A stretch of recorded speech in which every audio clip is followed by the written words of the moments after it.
founding director, Dr. Neil Lester.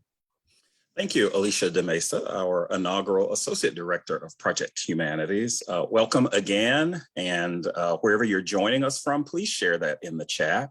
We want to see where our reach is and the extent to which we are having not only a local conversation, but a national and global conversation tonight. Project Humanities, for those who are coming to us for the very first time, just celebrated our 10th year anniversary here at Arizona State University. And we do three things. We bring people together to talk, listen, and connect. And tonight is one of many conversations that we have throughout the year where we are talking about ways of being better and doing better. And we do that through this pledge that we call Humanity 101. It is not a class. We're doing a play on that, but it is a foundation for being better and doing better. And so that Humanity 101 pledge consists of these principles: compassion, empathy, forgiveness, integrity, kindness, respect, and self-reflection. That's what our programming has been based on, and we have most recently connected that with fundamental justice. So please, please, please feel free to take that pledge. I think one of our team members will be posting that in the chat. You'll also get an opportunity to sign that at the end. And again, unless you're committed to these principles, then we don't want to see your name on our list. We want those people who really, really are trying to be better and to do better to sign our pledge. You will get another opportunity at the end. As you can see, empathy is one of our 7 principles. These are not faith-based necessarily. They are faith in our humanity, both our individual and our shared humanity. And as Alicia mentioned, we are very excited to have this as a partnership event with Arizona Faith Network. And I'd love for the Reverend Katie Sexton, the executive director, to come on and introduce us to Arizona Faith Network for those who do not know. Thank you for joining us, Reverend Katie. Thank you, Dr. Lester. It's an honor to be here tonight, and so excited to be in partnership with Project Humanities and to be part of this amazing panel conversation tonight. Just a quick intro for Arizona Faith Network. We're an interfaith network that's dedicated to bringing people of diverse faith traditions together to learn together, to do interfaith education and dialogue together, and then move into social justice and advocacy together. Our tagline is be together, talk together, act together. We invite all viewpoints, all faith traditions or no faith traditions or searching faith tradition into our conversations and space. I'm going to drop a link in the chat for you to learn a little bit more about us here at Arizona Faith Network. And we are really excited for this conversation this evening. So thank you for having us. Absolutely, absolutely.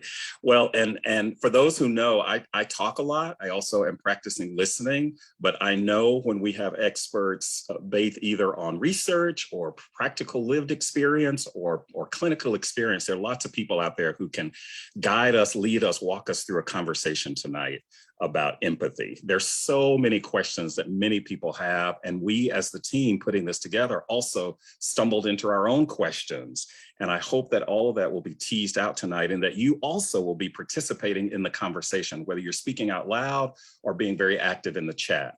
We have people who will be monitoring the chat and making sure that patterns of questions and concerns are raised. And please, if you have a question or a comment, please feel free to put it in the chat, and we'll make sure that we address as many of those as we possibly can. So leading us in this conversation is our moderator, Regents Professor Bjorn Krondorfer, who is a Regents Professor at Northern Arizona University, that's in Flagstaff. He's an endowed professor of religious studies in the Department of Comparative Cultural Studies. His field of expertise is religion, gender, and culture, and post-Holocaust and reconciliation studies. His scholarship helped to define the field of critical men's studies in religions. And as director of the Martin Springer Institute, he has organized several international symposia and curated the creation of several exhibits using lessons from the past in order to address current conflicts, including the treatment of refugees, mass violence, and genocide. In his most recent publication from 2020, thus, an appropriate reason to have, one of the many reasons to have Professor Bjorn facilitating this is unsettling empathy, working with groups in conflict. So we are very, very, very excited to have you join us tonight, Professor Krondorfer. Thank you. You're very welcome.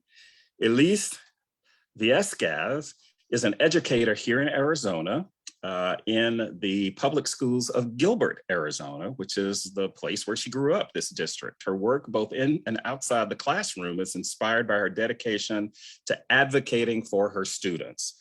Her extensive service activities have included organizing and lobbying on the Office of Indian Education Task Force and the Arizona Equal Rights Amendment Task Force, co-forming the Voices of Indigenous Voters team, and volunteering for the Arizona Dream Act Coalition and Arizona March for Our Lives. Elise is a liaison for the grassroots movement, Arizona Educators United, or Red for Ed. We are so excited, first of all, for the service that you're doing. So we thank you, but we thank you for being unwavering in your commitment for advocacy on behalf of our students. Thank you, Elise, for joining us.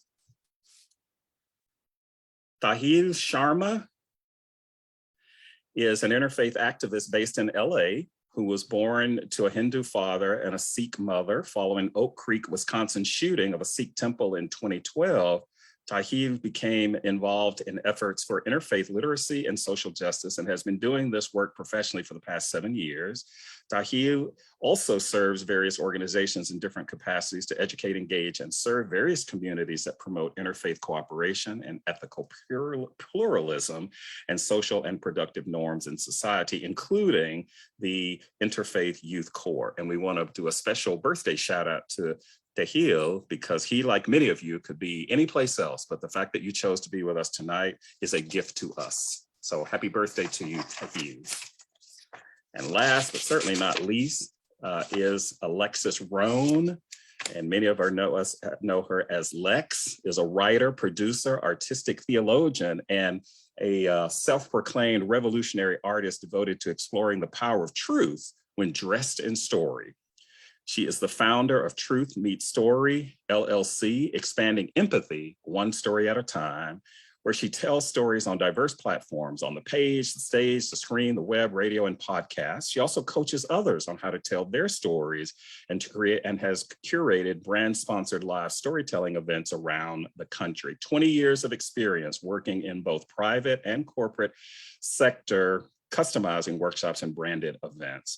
And many of us know Lex from her weekly faith and adult storytelling series, Jesus, Jazz, and Dessert Wine at Vespers. She says 7-year-olds have a story hour, so now adults do. Thank you very much. Thank you for joining us, all of you, and I will toss the ball in your court.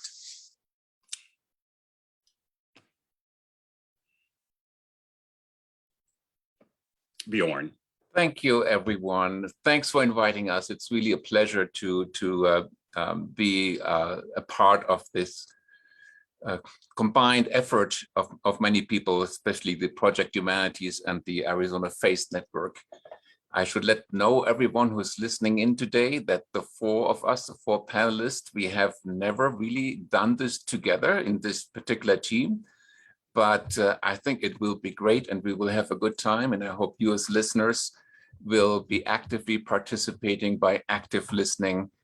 We do invite you at the very beginning of today to actually put in the chat some thoughts that you may have about empathy, particularly in terms of what kind of anecdotes might come to mind, or examples, or maybe a quote that you can think of if you hear empathy, especially empathy in connection to social justice.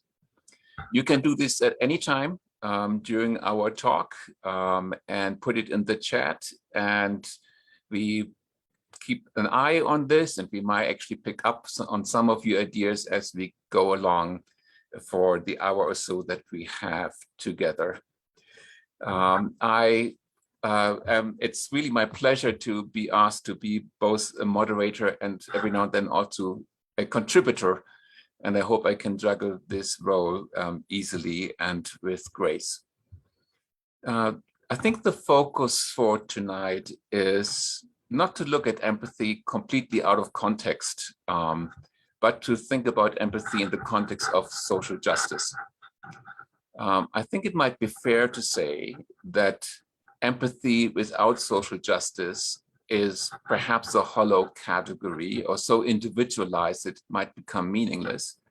Whereas social justice without empathy could just be a political concept that forgets the dimension of pursuing good relationships with communities that are in conflict or that have to live with each other in complex worlds. So I think it would be good for the four of us to start briefly with some reflection of how each of us defines empathy and social justice and how we see a connection between these two. And I'm not calling on anyone. I think you can just jump in.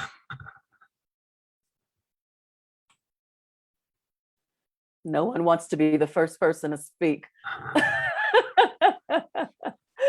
Oh gosh.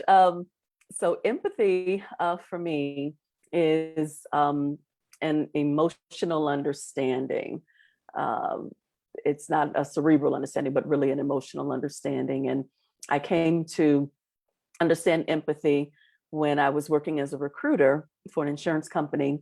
And I was actually being hired into this HR role, and the HR director, first question out of his mouth is like, what's the difference between empathy and sympathy? And I told him that, thought about it for a minute, said sympathy is, sort of this this pathos. It's like this feeling of just this emotional concern, I guess, for a person's well-being, whereas empathy is an emotional understanding. And he was like, exactly, which was a very important distinction, because I guess they wanted to be sure that I wouldn't just hire someone into this, this Fortune 100 company just because I felt sad for them, but that I would have a really good understanding. But with regards to social justice, and even in terms of social justice and empathy, I would say, well, even with that insurance company understanding, the social justice component would be that the employment practices were fair, that the hiring practices and the ways that the insurance industry was going to be fair with regards to, to these folks. I had a responsibility as a member of this organization, a member of the community, to also be on the lookout and to be aware of that tie together.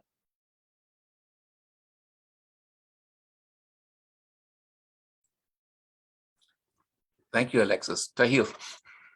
Thank you, Bjorn. Thank you, Alexis. To kind of answer that question, something that Neil actually put in the chat made me think about this idea of Alexis's point about the emotional connection to someone. Being able to relate to one's emotions and one's experiences is often very much compared to this idea that you can walk in someone else's shoes.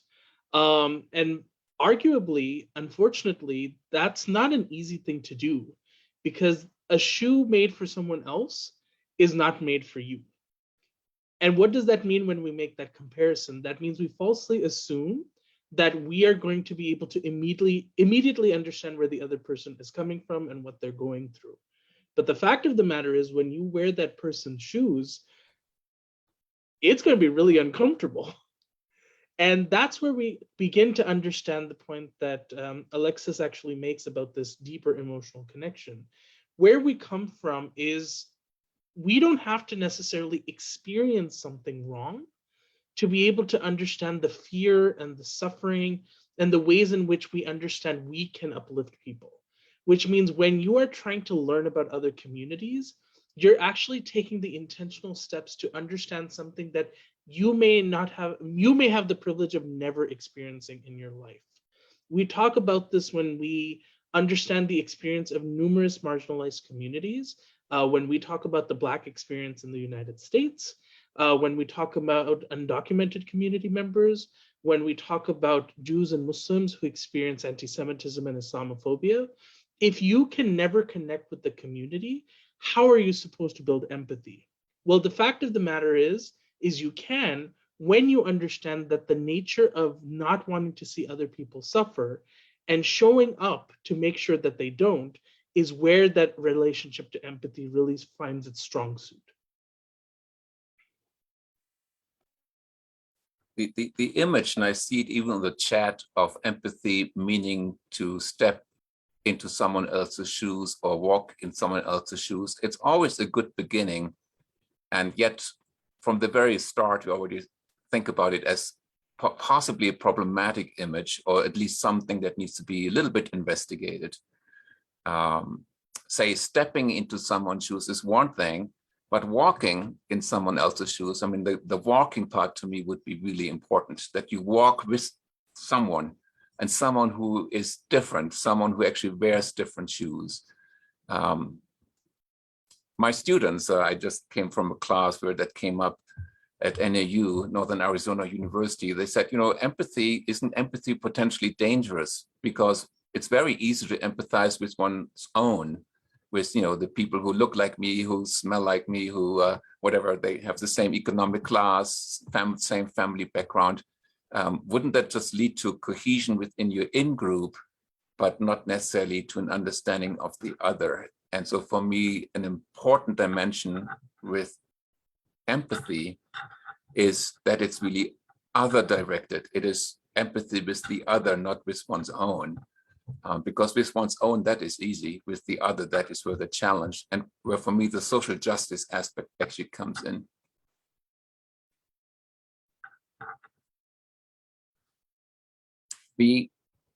And you started this already, Alexis, to think about differences when sympathy comes up and empathy comes up and compassion comes up and pity. These are four terms that are often loosely used in different contexts. Seems like easy to distinguish between pity and empathy, but somehow between compassion, empathy, sympathy, and pity. What are your takes on how you would like to differentiate that a little bit?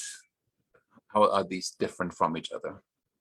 Well, I'm going to say that all of them are important, and we should embody all of them depending on the particular context. And so the whole idea that somehow they have to be compartmentalized is something that I slightly push against, because one of the other things that I try to do as best I can when I'm having to define a particular experience, a human experience, a universal experience, is I want to be sure that my definition creates access for everyone to come onto that ramp. And so there's a way for all of us living, this human experience in this great world house where we can, we will all need to have compassion, empathy, sympathy, and pity for one another. Like that, that's a part of the human experience. And I know that probably in the, maybe in the ivory towers there, in research or that sort of thing that needs to be differentiated. But I would like to definitely go on record and say, listen, I'm gonna need for us to have all of those things.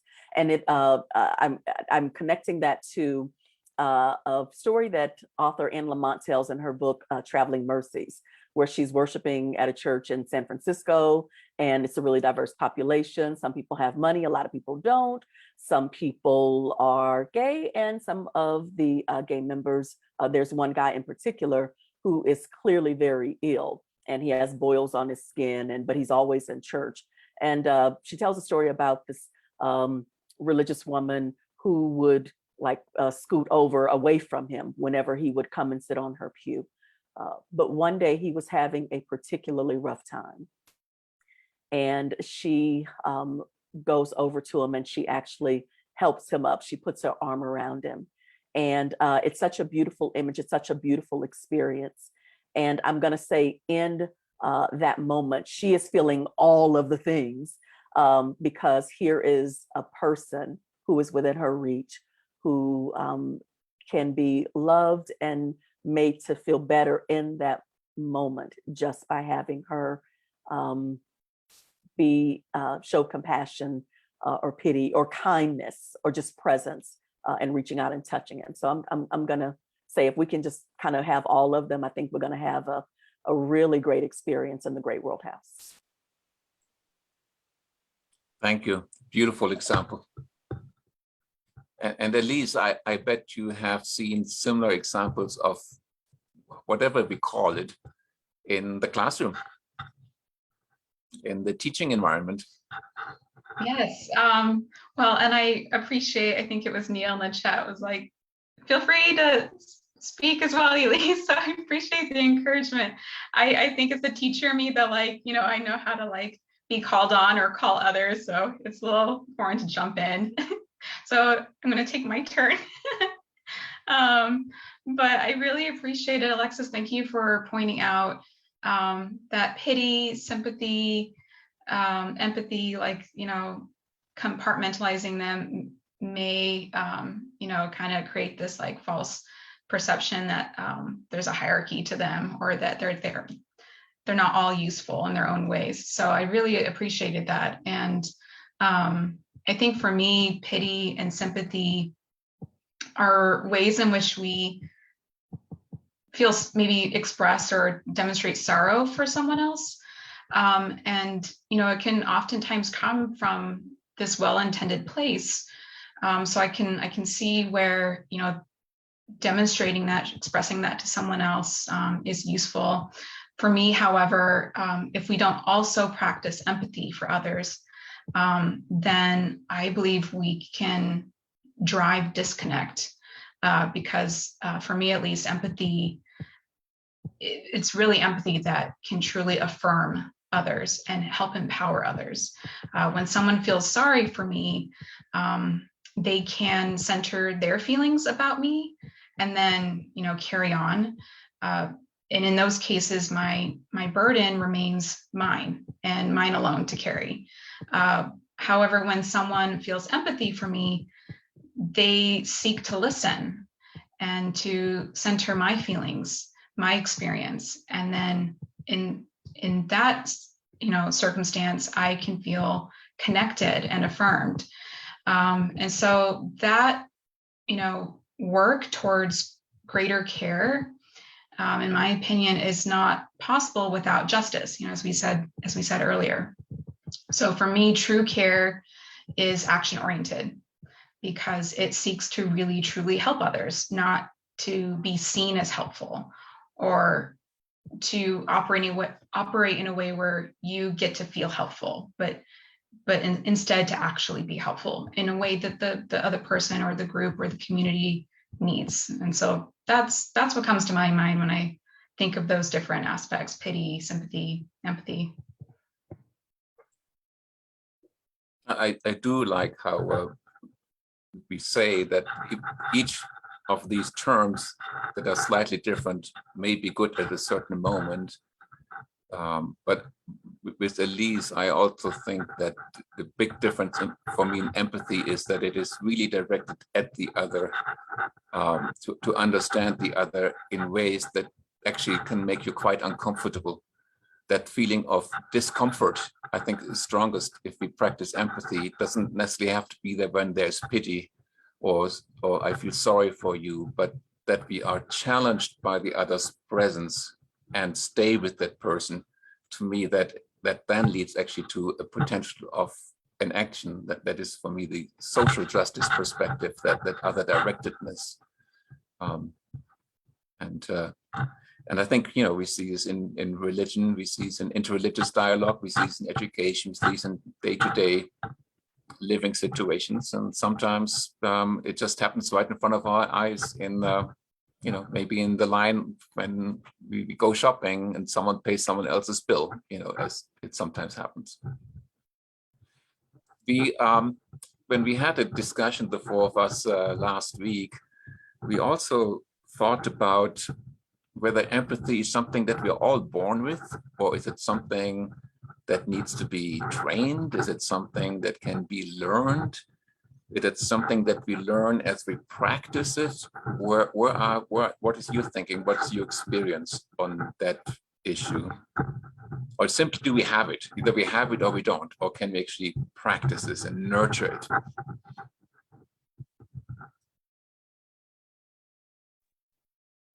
Well, I actually took quite some time to think about this because, oh, Elise, did you want to go ahead? I'm so sorry. No, it's fine. I was just like, well, I'll have, maybe the teacher goes first this time. I don't know, but it's fine. Yeah, please, no, go ahead. I'm so sorry. Go ahead, please. Thank you. Yeah, well, and I'm looking at the chat. So just know everyone who's contributing, thank you so, so much. It doesn't go unnoticed. And I've already lost it, but there was a really good comment there about that, Bjorn, as you were describing the question. But can empathy be taught? So, as a teacher, my answer, with my full chest is absolutely it can be taught. But you must be ready to teach it, and you need to ready your students to absorb it. Those are two really key parts. So it's so much more than just, having the right books. You have to understand that you can be a force for good, but you are still one of many influences. So, you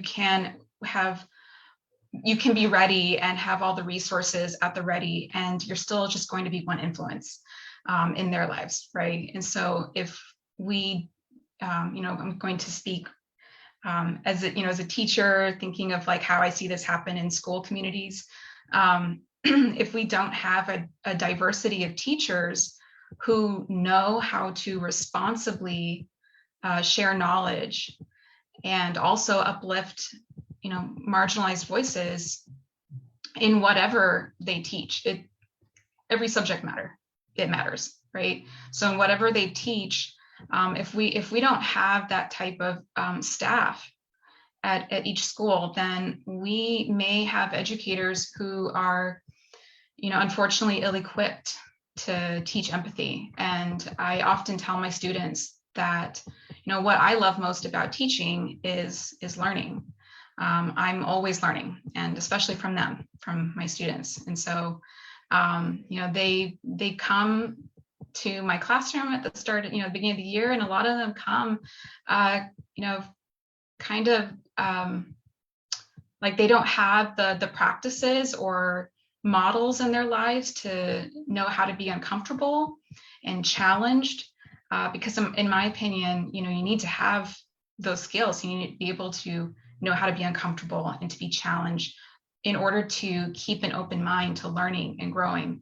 And so that's an important part of me readying my students for lessons on empathy. And so I'm constantly myself seeking out ways to learn and grow as a teacher. And, I strive to include a truthful approach to what I have to teach, but also, incorporating marginalized voices. I help nurture and coach those skills in my young students, so they can be ready for those dialogues. But keep in mind, I'm sure I'm not the only one here who is, watching the news and seeing these horrific bills happen across our country. And there's quite a few here in my state in Arizona that is working towards, silencing educators. And so I think that's I want to make space for that as we talk about how to teach empathy, for a group of professionals who are already asked to sacrifice so much. We want to keep in mind that in many states, they face, the risk of losing their jobs in their efforts to teach truthfully and responsibly and inclusively. So just that to keep in mind. But yeah, I think teaching empathy is absolutely possible. I guess one more point I want to bring up really quick here is for the teacher, in order to be ready to teach empathy, you have to practice it yourself. You can't teach it if you don't model it. And for our young students, they know this. I don't know if all their teachers know this, but teachers send messages regarding empathy in all of their decisions, even the smallest ones, and their young students are watching and are impacted by that. So you can have a really great lesson, but if you are not like always practicing and modeling that, that's actually the message that's going to come through the clearest. So we have to be mindful of this too. I'm sure in interfaith groups and dialogue and work, you find similar things, but you of course work with adult populations. Most definitely. I work with, generational populations when it comes to doing this work. And I think to Elise's point, empathy has to be taught, but it doesn't have to be taught in a single way. There's no one way of teaching empathy. Someone made in the comment in the chat saying that empathy can't be taught to get a grade, which is definitely not Elise's point. The point is that the nature of teaching something like this kind of quality actually involves us to really think about how every stakeholder in a person's life is able to bring that energy for empathy to be practiced at all times. Just as much as we have to learn to be empathetic, we also have to unlearn the negative things that make us step away from empathy and cause us to be more in the space of giving pity to people. Because you notice that there's a relational distance that's created when you share pity versus when you share empathy. And that's where the dynamic really has to shift. When a child is growing up, at what points are you teaching empathy in a way where it is focused on relationship building? It is focused on an appreciative knowledge of others, not just a base knowledge that gets you the grade, that gets you across the threshold of living in a society. What causes you to be an engaged citizen and to remember that you help those who are in need whenever you get the chance? That's where empathy is really, really essential. But oftentimes, I will be completely honest, interfaith communities don't really practice empathy as much as they preach about empathy. The nature of this work is such that when you gather a lot of religious leaders together, they can talk for hours on end about how valuable peace and harmony are, but will not put a lick of energy to make sure that it goes into practice. And what becomes clear when mentioning that is making sure that people understand that it's not just about being able to engage a space where you know that peace is important and harmony is important. And as long as we're sitting in the room together, we've achieved the world peace that we deserve. It is way more than that. If you expect one person to check even one of their identities at the door, you've created an inequity. If you expect one person to not be able to bring up an issue that is uncomfortable, that is staring you in the face because it's going to cause disharmony in the room and you don't want to do that, you've created inequity in the space and you've created zero space for empathy. I so love what Tahil and Elise said. I wanted to double down on something that Elise said. It was quick and she kept it moving, but she said, we are one of many influences. And I think that is a really important note, because we are one of many influences. And that means that there are tons of opportunities for this message, this lesson to be learned. And I think also the idea that, that this would be, the whole learning experience for empathy would be like my difficulty with learning business calculus. I had to just totally change my major because I just couldn't get it.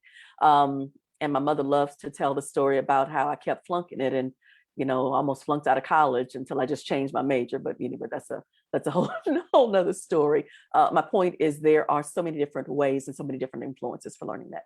We have agency. If we're talking about all of the ways that the news stories are running all the time, all of these negative spaces, turn the TV off.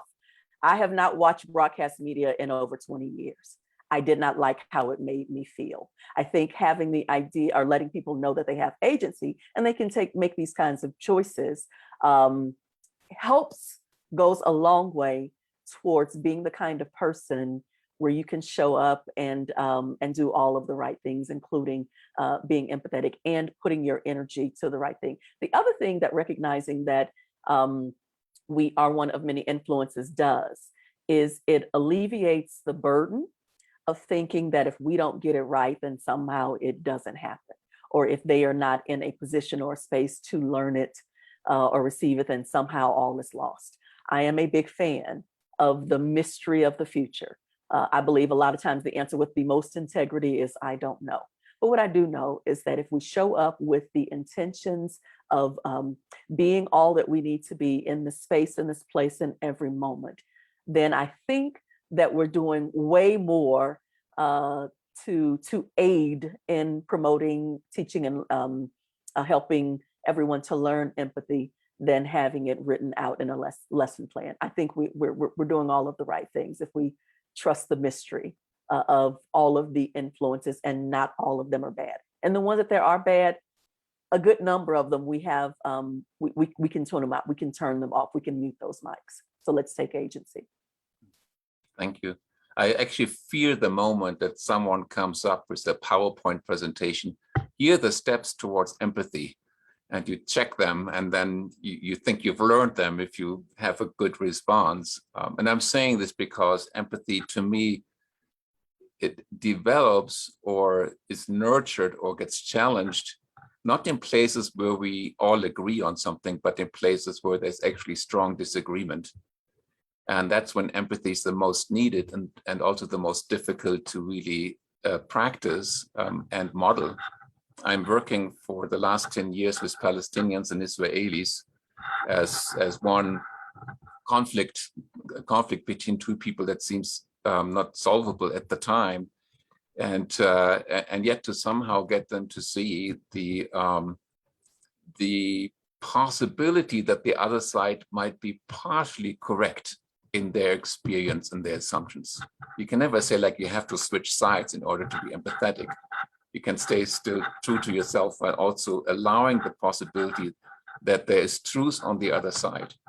And how to keep that. I mean, that is where most people get so uncomfortable. They want to be clear that this side is right and this side is wrong. And empathy allows us to step into that uncomfortable zone to experience something and say, yes, that is true. And mine might be true too. And we don't know what that means, but it means like if we want to really fully embrace this, we need to find a ways to take some baby steps together into a different direction. And I see this with, in every society, every country deals with different issues. And I'm saying this because I saw on the chat that people come from Atlanta and Alabama and Arizona and from Buenos Aires and from Australia and from New Jersey and from Richmond and California. I mean, it's pretty amazing where our listeners are coming from. And all of you have different things you need to deal with. With my German accent, in case you didn't pick up my German accent, I have a strong legacy to think about what the German relationship is to the population that was prosecuted and eliminated in the worst possible ways, and that is Jews and Judaism. It's a legacy that is particular to my particular upbringing and being in this world. But everyone has a different thing. In this country, issues of race is really something that we need to address. And somewhere between social justice and empathy, I think religious communities can play and educational communities can play a really big role.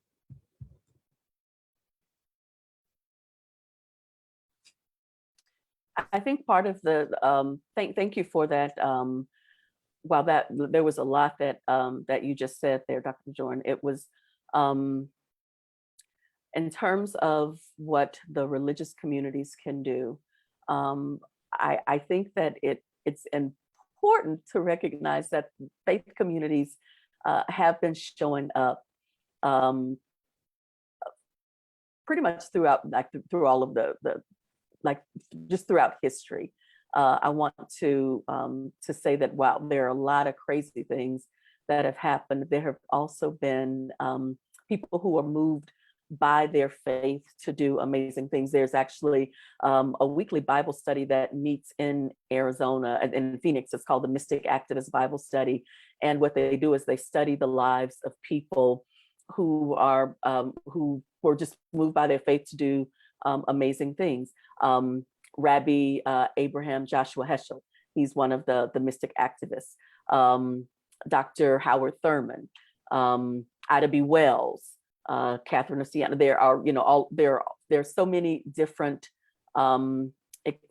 different stories and ways that people have traditionally shown up. And what I like about the Mystic Activist Bible study is it's not really meant to just be a history lesson as much as to say, okay, here is how they showed up in their context. In what way are you feeling moved to show up in your context? For me, I am a storyteller, but I'm not a storyteller who is about wanting to be a figurehead. I want to be an amplifier.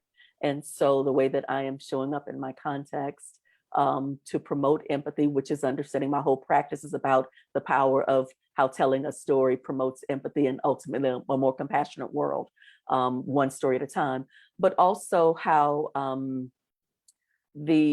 just the act of us having access to a mic and just sort of understanding what needs to happen in order to promote that particular experience. I did not know the shame that was attached to the German legacy until Arnold Schwarzenegger told a story.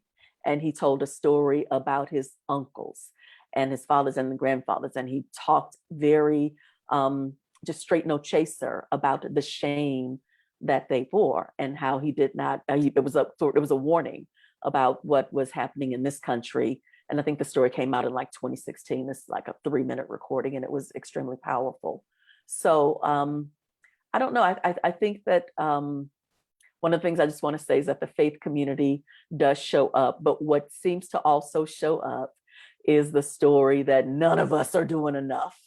And I think that we could all go a greater distance if we can have grace that all of us are doing the absolute best that we can. And when it's outed that we can do more or that we need to pivot, then I would say that the majority of us with growth in time and space, that we're doing our part. Bjorn, can I jump in just a second? I'm reading the chat and also of course.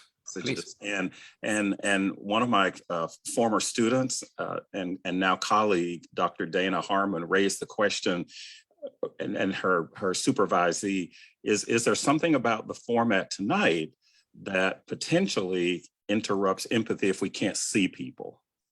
That's an interesting kind of meta question, because we can talk about seeing literally, but also metaphorically. So is there something about not being able to see people's faces? Because in this format, we got the muted video and all that. Is there something connected to kind of a misstep when we are trying to talk about empathy? Do we have to see people?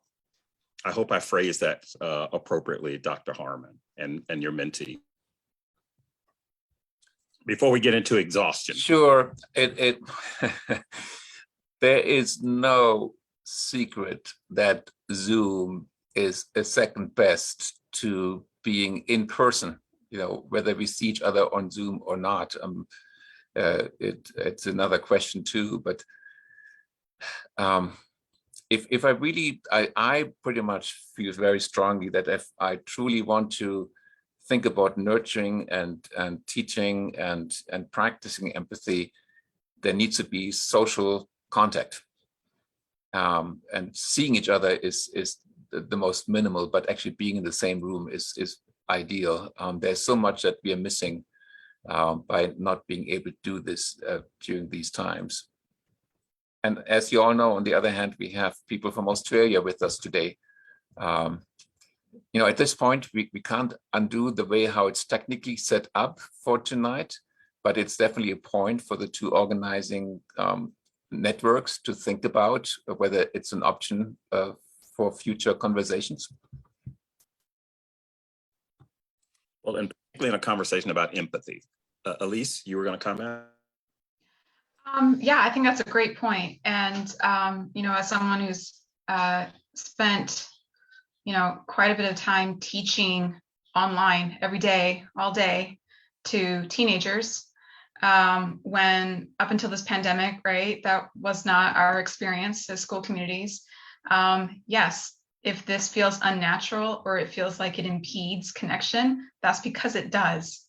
This is not how we, are meant to exchange and share and connect. And I saw that so much my students. I do think it's important to note some things that as educators we had to consider when we were tasked to just immediately transfer all that we do to Zoom or WebEx or whatever. And that is, if we're all in a classroom or in a conference room or wherever we may meet, then we're all there. But when we're connecting from our own private spaces, I was personally so glad to have a school district that did not require their young students, to put their cameras on, because I wouldn't normally be invading their private spaces if we didn't have to meet online like this.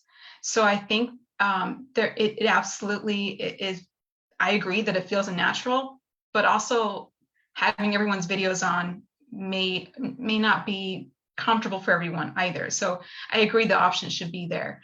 Also, something I noticed with my young students is, the peer pressure. If nobody had their cameras on, then the folks who maybe wanted to be seen and feel more a part of the conversation, they felt like, oh, I don't want to be the one person with my video on. And so I feel like it's complex. I'll tell you, when I was inviting, because I invited a lot of my young students to this event, and hopefully some of them were able to make it. But one thing I really emphasized was, they're letting us know, us panelists, that they're going to encourage, participation from all the attendants. And so jump on, join please. So I think it really does make a difference when everyone feels like they're a part of the conversation and heard. I agree with that. Bjorn, back to you. Thank you. Can we move on, panelists? Yeah, all right. As everyone knows, the talk today is called Empathy, Social Change or Social Justice, and Exhaustion. We're going to pay a little bit attention to that title, Exhaustion, because it might come as a surprise for some to think like, what does exhaustion have to do with this?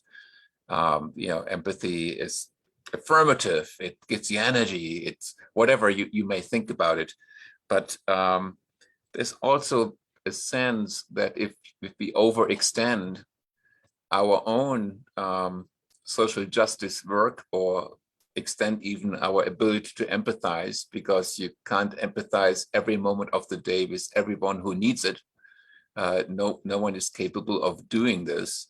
But at some point we may feel like, it's just too much. There are too many challenges coming our way. There are too many problems to be solved. There are too many threats coming our way from people who do the opposite of what we're trying to accomplish in terms of empathy. They want to build up walls. They don't want to tear down walls. Empathy definitely is a tearing down of walls, not the building up of walls. And so how do we, as empathetic people, maybe professionally empathetic people, or just empathetic people morally, ethically, or because simply this is who we are, how do we protect ourselves from exhaustion? Or is that even something that you have encountered, this moment of exhaustion, that you feel like enough is enough? Can we talk a little bit about this? I think it's impossible to protect ourselves from exhaustion. I mean, exhaustion is a human experience. It's a reality, whether you are having to work to provide for your family, or you're doing you're fighting the good fight. Exhaustion is just a natural part of our lived realities. And as such, I think that when we're starting to feel exhausted, then one of the things that I always suggest to everyone is that we listen to our lives and that we listen to our bodies. Our lives and our bodies are giving us the messages that we need. Perhaps it's to pivot, perhaps it's to sit silent, perhaps it's to do a different thing. I recommended, we were all asked to submit resources that we felt would go a long way with those who are in the virtual space. And I submitted 4 part, like a 4-episode, like really short 4-episode web series called The Possibilities of Harriet. And it's all about an attorney who is experiencing this exhaustion as she is fighting the good fight. And it seems like every time she takes 2 steps, like she falls back 10, and like there are all of these different agencies and things that are fighting her. And I love the way the series ends, because it shows how, yeah, you do good things and it's going to help a lot of different folks. And also, what if your exhaustion is telling you you have taken this thing as far as you can, and that perhaps the next person is going to come and advance the ball further, and maybe you need to step back and do some other things. I feel like our lives and our bodies are all the time sending us good messages. I think that we have been taught to not trust them. And so that's the work that we have to do. But I think listen to your life, listen to your body. It's giving you good data.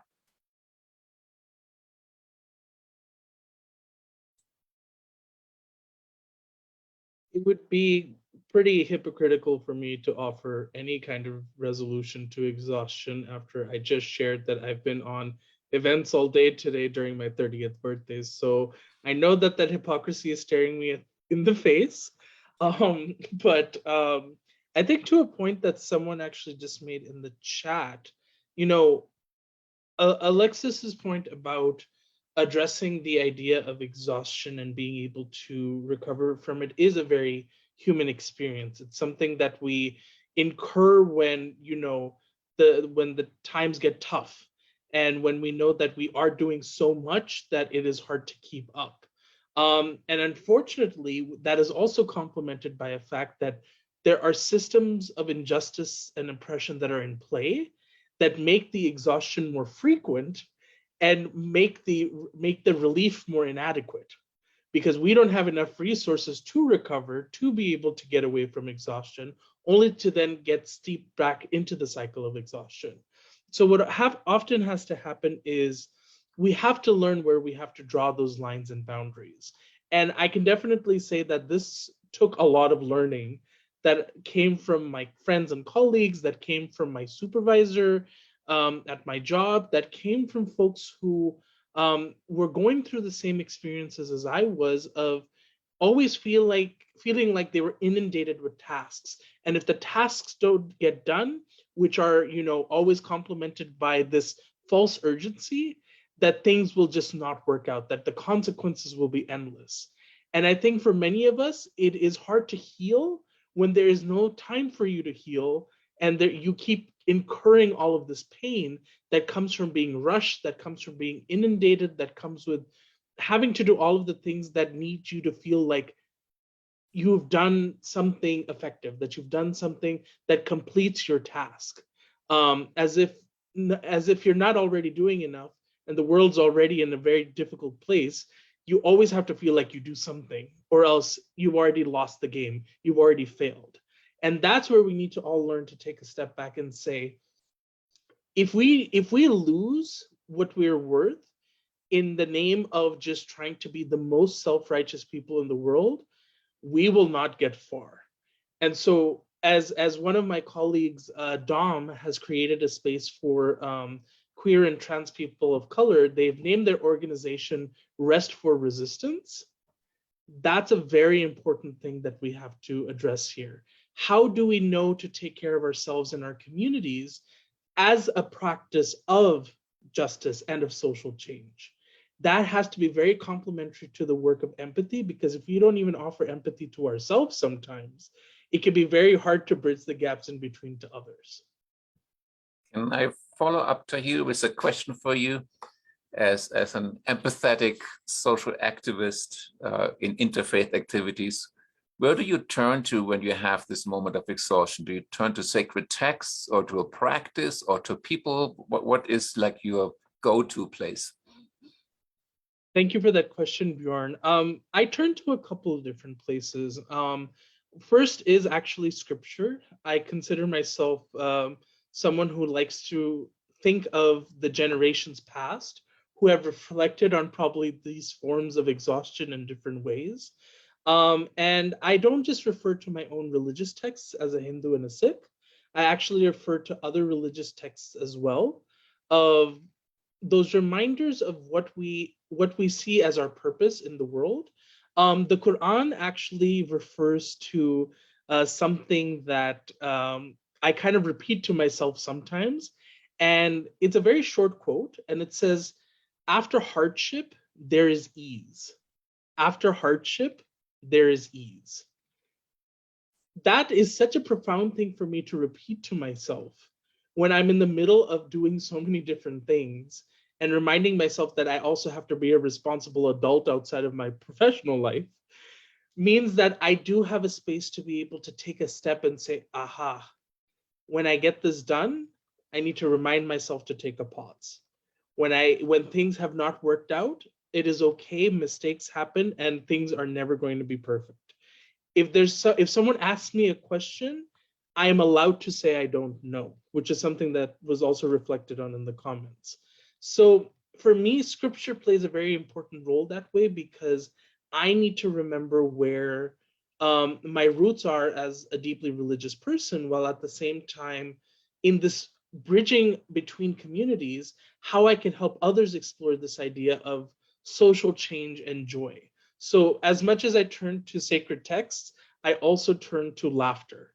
I love laughing. I try to be a funny person. It doesn't work most of the time, but I make it work. I turn to going on walks, because being with myself, being out in nature, being one with the world that you're trying to serve is sometimes a good reminder of like how powerful you are as a person and how minuscule you are as a person in creation at the same time. And that mutual relationship is always a fascinating thing to toggle. So those are some things that I turn to. Thank you. Wonderful. Elise, as a teacher, when you reach this point of exhaustion, where do you go to?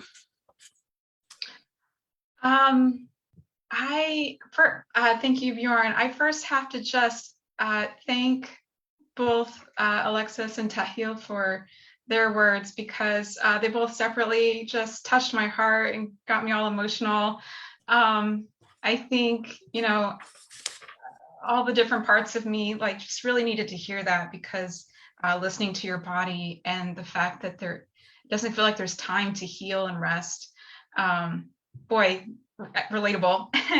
And I see some comments in the chat from professors and teachers and medical professionals kind of talking about that same experience of, especially in the pandemic. I saw in the chat several people mentioning, like, especially in the last 2 years or so, like this just relentless expectation of empathy outwardly, but that compassion. Someone mentioned compassion fatigue, and someone else asked, like, but when can we rest? When can there be care for ourselves, or for those who are kind of like expected, especially in this pandemic, to carry on so much? And so I really appreciate those words.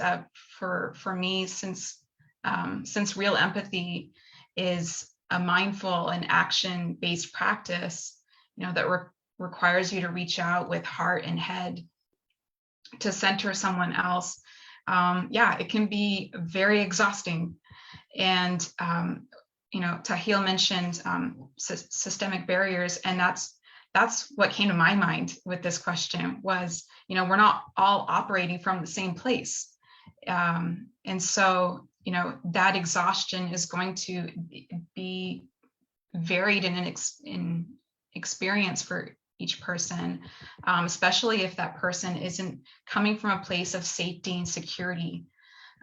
So, in other words, all of us are not simply living as individuals, but are part of and affected by those larger systems, and those systemic factors can lead to exhaustion. I mean, teaching, as it was mentioned in the introduction for myself, I grew up in the East Valley here in Arizona. I currently live here, and I've spent most of my teaching career here. And I have witnessed the strategic defunding of our public schools. And I know, and a lot of my colleagues and students know that educator working conditions are student learning conditions. Again, we're impacted by each other and we go through these experiences together. And so even more so in this pandemic, I have seen such tremendous trauma and burnout in schools. I'm going to get emotional, from educators and students, just tremendous trauma and exhaustion. And I think I'm getting emotional because it just breaks my heart. I love schools and I love students so much. So when you see a system in which you have to operate in, but you're defunded and devalued and dehumanized, how can you not feel burdened and fatigued? If you have to use a large portion of your personal resources to survive, then perhaps you might feel less resourced to then reach out and lift up others. And that lack of personal resources, that burnout, that's what I'm seeing in schools, and it's really sad. But that's kind of where we're at right now. I hear from many students, they describe to me their exhaustion and how in their school lives they don't feel consistently heard and supported by school staff. But then meanwhile, I'll talk to teachers or staff members and they describe not feeling consistently heard and supported by the many decision makers for schools. So it's like empathy would make such a difference, and everyone's feeling impacted by these systemic issues and everyone's feeling exhaustion. And so I don't know. Bjorn, you asked like, what do I do? To be honest, this is a point in which I'm still learning, because I don't know if myself or even many of my colleagues or students are given the opportunity enough to heal and rest. I think we have a lot up against us right now. I think what you make so clear is that the current school system in the United States has become a very non-empathetic system. And churches are supposed to be empathetic systems. I don't think they always are. There's a lot of that neither. But I want to just briefly also turn to Alexis, as a revolutionary artistic theologian, where do you get when you reach this exhaustion or when you deal with non-empathetic systems, how do you deal with those things, and where do you regain your strengths? Well, what places do you go to? Yes, well, the first thing I do is I have established myself as primary. I've established myself as important. And so I realize that if I'm good, then I promise you I show up in the world as good. But when I'm not good, when I place everything ahead of myself and my own needs, and I try to act like the weight of the world is mine to carry, that's when it falls apart for all of us. So a long time ago, I chose not to do that. My weekly faith and adult storytelling series, Jesus, Jazz, and Dessert Wine, are based on my 3 eternal loves: Jesus, jazz, and my love for dessert wine. I founded a thing, like a practice based on what I enjoy doing, what were my loves, and what I feel like are the good works that were prepared in advance for me to do. And all I want to do is to practice fidelity to those good things, and to not shrink, to not play small, to not act like I'm not really having a good time. I promise you I am. And all of that is intentional. And I think I do that, like what Elise was talking earlier about modeling empathy. I think you also must model healthy, self-adaptive practices, like saying, like, I am important and the way I show up in the world is good. I wake up at sunrise, or before the sun comes up, actually. I like to greet the sunrise, and I do a divine hours prayer walk. I walk for hours. Sometimes, like, it's usually about 5 miles, but sometimes, like, if I got a lot to pray about, it's 8. And then when I'm done, I grab a beach blanket that I lay out on a grassy knoll in North Carolina, and I read my meditation text. That's my Bible. That's Audre Lorde. That's Augustine. That's an artistic source book of African American artists. It's called "We Wanted a Revolution: Black Women Artists from 1965 to 1985." It's like literally this collection of all of these artists, visual, literary, and all of the art forms, filmmakers, and the content that they created during that period. On Thursdays, the art museums are free. I encourage everyone to go out and to do that. I meet my friends, or not during the pandemic, but those of us who have iPhones, we have there's a feature where you can leave a voicemail. My tribe will tell you sometimes my voice messages are 18 minutes long. We can't have a live conversation, but I got a lot to say. So I say it. I'm not making any excuses. Whatever it is that I need to do, I do that. And I'm saying that all of us have agency. And once we stop worrying, I think about, oh my God, it's going to fall apart. And you just do the thing that feels good, that you feel led to do, you would be amazed at who's there to help lift, like to do some of the heavy lifting. And you will see what you couldn't know in advance. So yeah, I promise you, Dr. Bjorn, I am really, really, really good to myself. It's good to hear. I see that Alicia joined us with her camera on. I wonder what that means. You would like to say something. Well, thank you. And this is a really good conversation from everybody, including in the chat.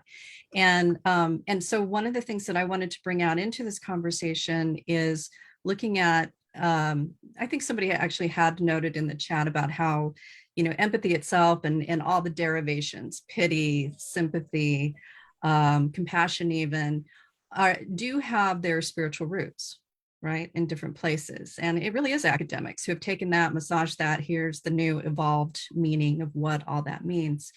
And what's interesting, even in this conversation about the exhaustion part, is that we're still kind of linking, or at least that's what I'm hearing. We're still kind of linking as a society. We're linking me caring, me listening, me actively practicing empathy as something that has to be exhausting, hurt someone, feel the pain, actually take that in as I actually have heard people say, my heart bleeds, my heart breaks. Now, sometimes that really is like a genuine, response to something, but there are some people who will take that in also and really like cause pain to themselves.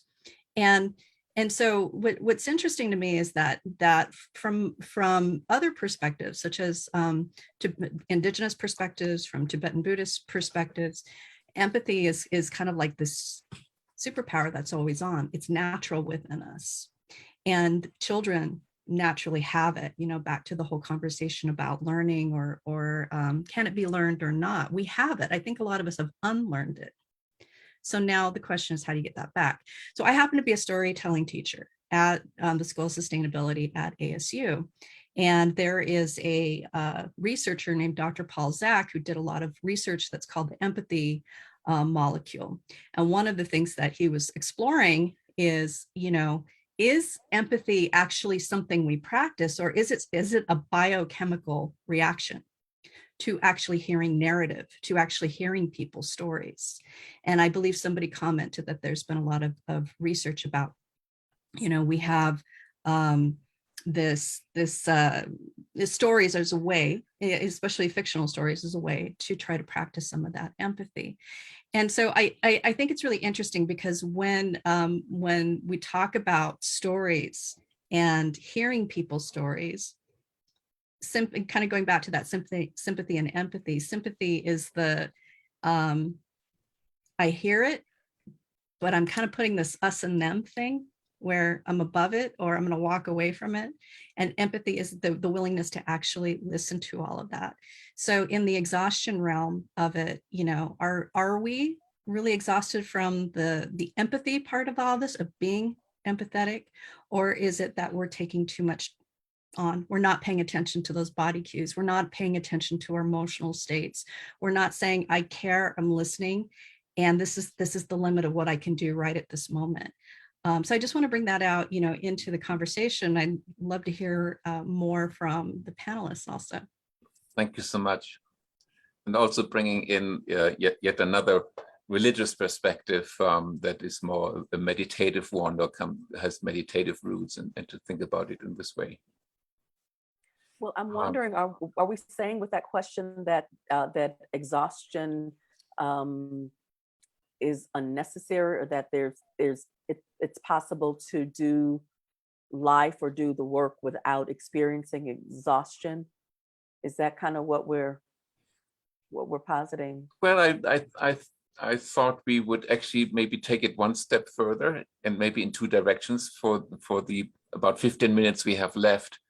One is, I think I would want to complicate it a little more with one of the key words that we had mentioned in our earlier conversation, and then also go back to, are there certain, are there certain ways that simply kind of lift us back up into a good place? And I think we covered a little bit of that already. But the more complicated one is when we talk about long-term sufferings or long-term traumas that are passed on from generation to generation, where perhaps the traumatic impact is such that it's actually that the empathy molecule, if there is such a thing, disappears over time, because the intergenerational trauma just gets moved on from place to place. And there's a lot of talk about this in the literature and in the religious communities too.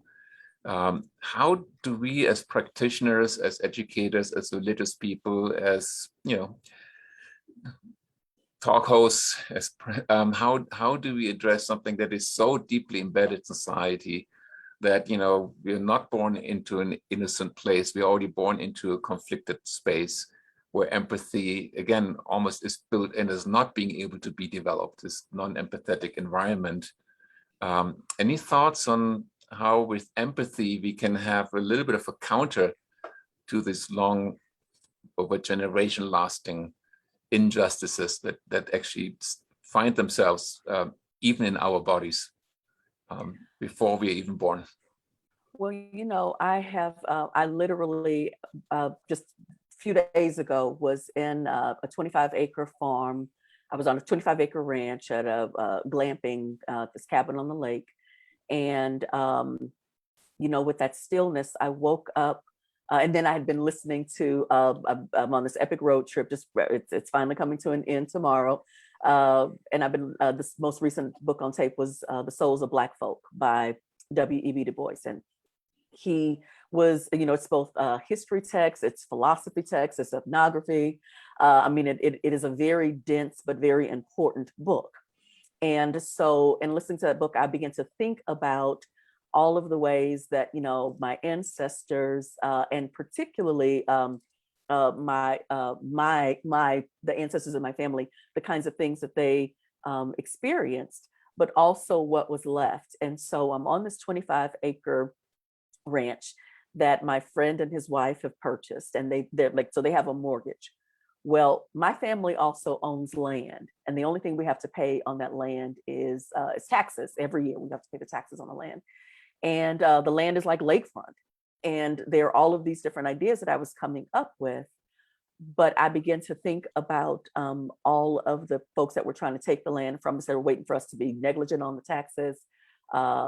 And I began to cry just with all of the injustices that I felt, and having that cry and admitting that I was angry, that this had to be a thing, that this was a part of the human experience, and that my family, like, this wasn't an isolated thing to my family or even to my race and to my culture, like the whole human dynamics, like just throughout the eons of time, like we have been really crappy to each other, those who with power and those who are regarded as the least, the lost, the last, and the left out. Like this has kind of been like, this is the story of humanity. But what's also the story of humanity is when you get it, when you have this awakening, you have this awareness, you have the opportunity to pivot, to do better, and to really to bless up. And what I did after admitting my anger and crying it out. I also thanked my Papa George for having the wherewithal to buy this land initially just so that we could build houses on it and we'd always have somewhere to live. But as the context have changed, like at one point it was for farming. Oh, well, you can't do anything with this land, or cotton isn't growing. Okay, well, what about now? We're going to do some glamping. We're going to invest in some yurts. I'm going to put that on the land. That is what people are now looking to do in my context. And I had to bless my Papa George for having the wherewithal to simply buy the land, but it is incumbent upon me in this context to say, okay, this land that belongs to my family, what can I do? And then to leave that model for, all of the young people in my family who are going to come afterwards. So I'm still a proponent of there's always an option. Like there's a lot that we can do, and there's a lot that has been done. And I think that we always need to be telling the stories of where we are killing the game. I once was lost, but now I get it. And I'm moving in with it. It's a beautiful story because land so often promises longevity backwards and forward, and with backwards come often stories of pain and the injustices that came with that land and what happened. But I saw Tahil also kind of nodding when I brought up the issue of intergenerational trauma. I wonder whether you want to add something to this. Oh boy, we might need another panel just to talk about that, quite honestly. For many communities of color, I speak as someone who comes from an Indian and a Pakistani background going back generations. The idea of addressing exhaustion or anything related to mental health, unfortunately, often gets completely dismissed. It is not a concept to talk about. It is based on a binary that either you are sane or you are insane. And it creates a challenge for myself as someone who is a millennial, someone who was born and raised in the United States, who has very different relationships to community and understanding my faith traditions, to then realize that, unfortunately, there are certain dynamics that just do not want to get along when it comes to addressing things like exhaustion. I can't remember the number of times that I've heard my own family members or the family members of friends and extended family who have said, oh, you can't be tired, you don't do much, based on a person working full time and then some and volunteering and keeping themselves chaotically busy. And for us having the relationship to say, oh, but I need to have rest. And our parents looking at us and saying, how can you rest when there is so much to do? Those dynamics always keep shifting back and forth. And it's always such a fascinating thing to deal with. And at certain points, it is about that earlier point that we've made about, encouraging empathy and reminding even, people within our own homes and comfortable spaces that just because you learn to live in a paradigm where rest was for the weak, as some people may know that phrase, it is not an excuse to basically run yourself into the ground. It's not an excuse for you to take other people down with you at the same time, just because it was something you grew up with and you understood. So getting to change that dynamic, I think, was really hitting me as Alexis was speaking. But another thing that I think is a larger point that comes to mind also is sometimes that collective sigh of relief comes most powerfully from experiences that you have with people you don't know as well or complete strangers. I can't remember the number of times that I've had very good moments of a sigh of relief or something funny that happens when I'm sitting in a coffee shop surrounded by people I don't know and a shared moment happens. And I suddenly feel like I'm in community with people because we just went through this weird situation together and we're all looking at each other for affirmation that this happened. And we laugh, we do our thing, and then we go about our day. And we just found a new way to create community. We just found a new way to build bridges that just happened in a random moment. I remember specifically a time when there was a colleague that I was going to meet for the first time. She lives in Las Vegas. She and I spoke through Zoom as we were preparing for a conference in Italy that happened last September. it took weeks for us to communicate, to get to know each other and stuff. And she had a whole traveling situation happen with her as she ended up getting to Italy. And the first thing that she noted when she saw me was not how happy she was to see me, but that she was surprised at how tall I was because I'm 6'3". And I said, that is such a beautiful way to recognize what technology has done to us by taking away the sensory experience, but then how much we can value more sharing an individual space together in person. And I think that helped me have a different relationship to empathy and the value between, what we do virtually and how to make sure we can invite people to share a space that is digital, even if it's not the same sensory experience, so we can have a more powerful way of connecting in person later. Thank you. We have like 3 minutes left, and I wonder whether each of us four can have like a 30-second final statement, not so much to conclude, but maybe something where it's like, this is where I would like to walk with you. To where do you want to walk with people after this conversation that started with social justice and walking or not walking in someone's shoes and empathy? Can you think of a 30-second statement with which we can say goodbye to everyone who was listening? Like, where would you like us to walk to? And then we hand it over back to Neil. I'll say, make room for your joy, engage your bliss. You're worthy, you're worthy, you're worthy. Wonderful.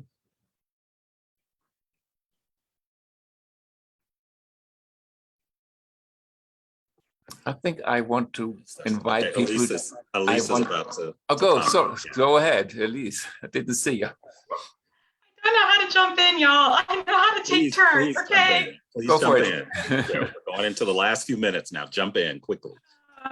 I would say mine is to walk with our young people. There's been a lot of comments between us panelists, but also in the chat about the childlike instinct for connection and empathy. And as a teacher of young students, gosh, do I see that every day.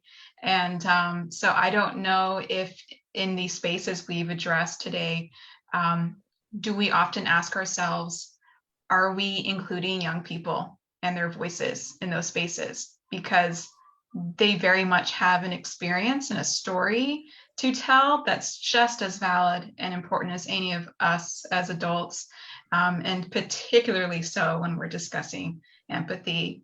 So that's my statement is include and walk with our young people. Wonderful. I will say mine, and then I hand it to Tahil as the last person. I want to invite people to walk to uncomfortable places and not be afraid.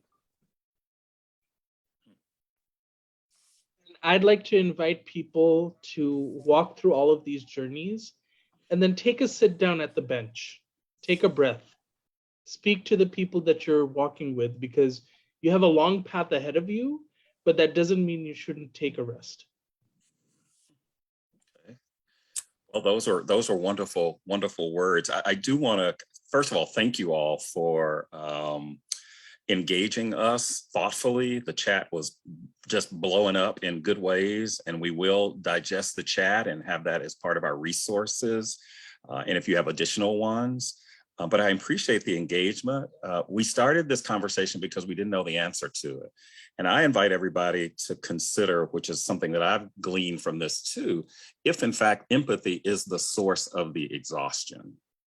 Because that's something that I've been thinking about, and as we thought about, because there's so many different things that exhaust us, the injustice exhausts us, but I actually experienced some of that tonight when I heard your story, Elise. I don't know your students, but I've known you for the last few minutes, and I felt what you were trying to convey to us. So it can happen in that narrative and that storytelling, but the question that I ask is the empathy the source of the exhaustion or all the injustices that we are trying to to sort of address. And I remind you that Project Humanities is just trying to have the conversation. We are not trying to find an answer. We are not providing a bow to tie it up neatly and to present it to you, but to offer these opportunities where people like you and like our virtual pew members, as Alexis Rohn would say, are providing us here. And if there's any burning idea that you see in the chat that we haven't addressed, we will make sure that we somehow list that in the follow-up email. And if some of our panelists and facilitator want to address those, then we will make sure that that gets in the follow-up email. I can't thank you enough. I keep thinking about empathy and our Humanity 101 pledge. And again, here's your opportunity. Please provide us feedback. This was an oceanic idea, but I think we sort of swam in some directions that I hope will give people something to think about and something to act on. There is a feedback form that we'll ask you to complete, but we also want you to take that pledge that we mentioned, and there's the tiny URL. That's only if you're committed to trying to live these principles, and empathy is one of those. We certainly know, as I've seen tonight, that empathy is connected with compassion, with love, with justice, with all of that. So if you're committed to these principles of compassion and empathy, forgiveness, integrity, kindness, respect, and self-reflection, please put your name on the pledge and be bold enough. We cannot thank Arizona Faith Network and Ellie and Reverend Katie for coming to us and saying, yes, let's partner on this. Thank you, thank you, thank you. We hope that this is the beginning of many, many, many more collaborations. And we thank you all for being here. This has been a gift, and we don't take it for granted that you could be any place else except here. So thank you all. Good evening, good morning, good day, wherever you are. Thank you very much for joining us. And please, please, please continue to follow both Arizona Faith Network as well as Project Humanities. We've got lots of exciting things in the coming weeks and months. With Project Humanities, we are here for a little TLC, talking, listening, and connecting. Thank you very much. And if our panelists and facilitators and any of our students would stay on the call, please, for our final screenshot. And perhaps any members of Arizona Faith Network who want to be in the group shot too. Yes, absolutely. Yes, yes, yes, yes. It'll take about 2 minutes. Or less. Or less. Okay.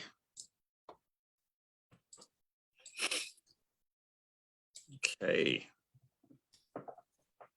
Do you need to be worried about my hair?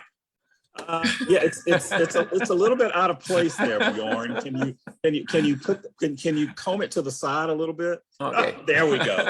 That's perfect now. That's perfect now. All right, Rachel, let us know when you're ready. Do we have Olivia? Do we have Santi? Do we have any of our interns out there? Brecken, are you still there? Any of our interns? Yeah, I'm promoting our interns and whatnot to panelists. Okay. I see right. Vasu is on the call. I'm gonna Yes. invite him into any of the Arizona Faith Network folks, please let them into the room. Those are the only people I recognize who are still here. Are there others, Reverend Katie, that you recognize? Hi, Vasu. Yeah. Joe is on our Social Justice Commission. That's there. I'm looking at names right now. Okay. I think some of us. Is Nandini still there? Oh, hi, Nandini. Yeah, there you are. Santiago. Yep. You want to show your face, Santiago, for our picture? I don't actually have my camera. Okay. All right. We'll draw a picture of you. Okay. Okay. Thank you all so very much. We saw lots of good stuff happening in that chat over there. Were you able to follow some of that? Yes. So much. Yeah, it was great. Yes. I gotta go back and read it again.